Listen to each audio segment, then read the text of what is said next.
मुंबई, जिसे सपनों का शहर भी कहा जाता है, इस शहर में हर साल ना जाने कितने लोग अपना पेट भरने के लिए आते हैं, अपने सपने पूरे करने के लिए आते हैं।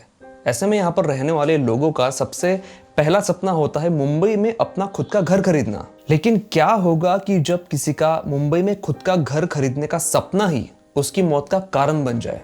मुंबई में कई सारी ऊंची ऊंची इमारतें हैं, पॉश बिल्डिंग्स है, लेकिन सबसे ज्यादा अगर मुंबई का कोई एरिया फेमस है तो वो है साउथ बॉम्बे। इस एरिया में काफी बड़े बड़े होटल्स और ऊंची ऊंची इमारतें तो है ही, लेकिन पूरे मुंबई में सबसे ज्यादा महंगे और लग्जरियस फ्लैट्स भी इसी एरिया में है। लेकिन इसी साउथ बॉम्बे में एक ऐसी बिल्डिंग है जो काफी पॉश है, काफी ऊंची है, लेकिन उसके बावजूद भी इस बिल्डिंग में घर खरीदने से लोग डरते हैं। और जिन लोगों ने यहाँ पर घर खरीद लिया है उन्हें अपने फ्लैट की बालकनी से ही डर लगता है। इस बिल्डिंग का नाम है ग्रैंड पराडी टावर। ये बिल्डिंग आजकल की नहीं है, ये बनी थी 1975 में। इस 28 मंजिला बिल्डिंग के बनते ही इसमें मौजूद फ्लैट्स अमीरों की पहली पसंद बन गए थे, क्योंकि यहाँ की बालकनी से एक तरफ पूरे मुंबई का नजारा दिखता था तो दूसरी तरफ दिखाई देता था दूर तक फैला हुआ समंदर। सोचिए कि उस समय भी यहाँ के फ्लैट्स का जो प्राइस था वो 40,000 पर स्क्वायर फीट का था। इसीलिए यहाँ फ्लैट्स खरीदने वाले भी काफी अमीर लोग थे। ये कहना भी गलत नहीं था कि ग्रैंड पराडी टावर अमीरों की बस्ती थी, लेकिन बहुत ही जल्द यहाँ पर कुछ ऐसा होने वाला था कि इस बिल्डिंग की पहचान ही बदलने वाली थी।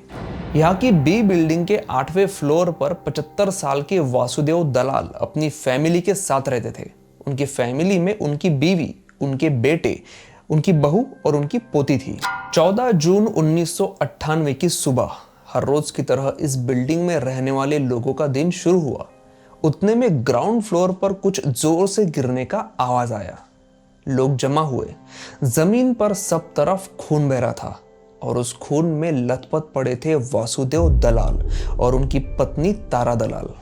उन्होंने 8वें फ्लोर की अपनी बालकनी से नीचे कूदकर अपनी जान दी थी। पूरे बिल्डिंग में ये खबर आग जैसे फैल गई। पुलिस को बुलाया गया और जैसे ही उन्होंने वासुदेव दलाल जी के कपड़े चेक किए, उनके जेब में एक चिट्ठी मिली जिसमें उन्होंने लिखा था कि उनके बेटे और बहू फ्लैट्स को उनके नाम पर करने के लिए बहुत दबाव डाल रहे थे। इसी दबाव के कारण और रोज के झगड़े से तंग आकर उन्होंने ये कदम उठाया। अब सबूत सबके सामने था तो उनके बेटे बालकृष्ण और उनकी बहू सोनल को गिरफ्तार किया गया, लेकिन फिर उन्होंने जमानत के लिए अर्जी लगाई और उन्हें जमानत मिल भी गई।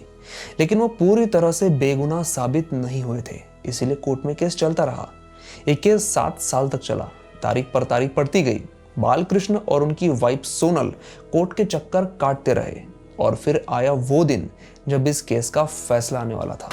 28 मार्च 2005। सभी को पता था कि फैसला क्या होगा, क्योंकि एक तो वासुदेव दलाल जी के पास जो चिट्ठी मिली थी वो उन्होंने खुद लिखी हुई थी, वही सबसे बड़ा सबूत था। और उनके बेटे और बहू के खिलाफ और भी कई सारे सबूत मिल चुके थे, जिससे कोर्ट ने उन दोनों को दोषी करार दिया। लेकिन सजा काटने के लिए वो दोनों अब इस दुनिया में थे ही नहीं।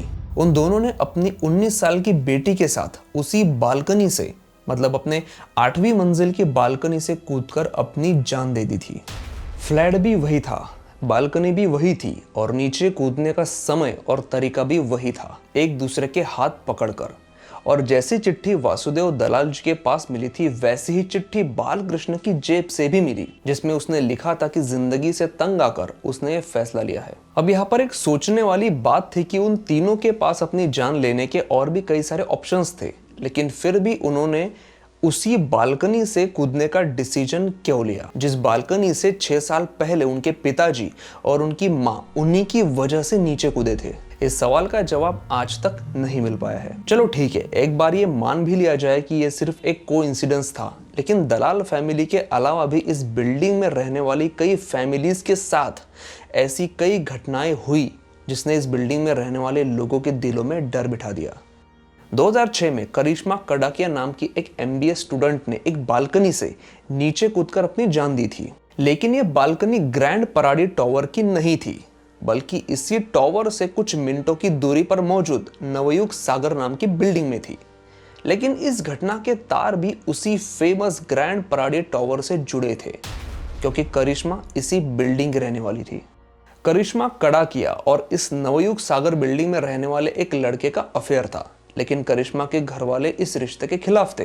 करिश्मा और उस लड़के में अक्सर इस बात को लेकर झगड़े हो रहे थे, लेकिन उस दिन नौबत यहाँ तक आई थी कि उसने उसी लड़के की बिल्डिंग से कूदकर अपनी जान दे दी। इस केस का इन्वेस्टिगेशन उस समय के काफी फेमस पुलिस ऑफिसर इसाक बागवान कर रहे थे। उन्होंने मीडिया को बताया था कि करिश्मा के पिता का कहना था कि करिश्मा पिछले कुछ सालों से साइकोसोमेटिक डिसऑर्डर से जूझ रही थी। ये एक मानसिक बीमारी है जिसके चलते करिश्मा ने ये एक्सट्रीम स्टेप उठाया था। लेकिन बात सिर्फ करिश्मा तक ही नहीं रुकी। ग्रैंड पराडी टॉवर में इस तरह की कई सारी घटनाएं होने लगी। यहाँ के कई लोग ऐसी कई मानसिक बीमारियों से जूझ रहे थे जिसमें आदमी अपनी जान लेने की कोशिश करता है।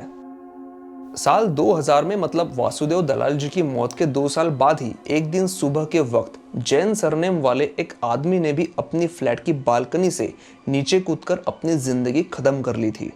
ये घटनाएं चलती रही, कभी बूढ़ा आदमी, कभी जवान लड़का तो कभी जवान लड़की। यहाँ के लोग और यहाँ के बालकनियों के किस्से पूरे मुंबई में फैलने लगे। आज तक इस बिल्डिंग के लगभग 25 लोगों ने उसी तरह अपनी जान दी है या जान गंवाई है जैसे कि वासुदेव दलाल जी की जान गई थी। रात को अचानक किसी के चिल्लाने की आवाज आना, किसी के रोने की आवाज आना, ये किस्से भी इस बिल्डिंग के साथ जुड़ते चले गए। एक बिल्डिंग में इतने सारे लोगों के साथ ऐसी घटनाएं होना आम बात नहीं थी।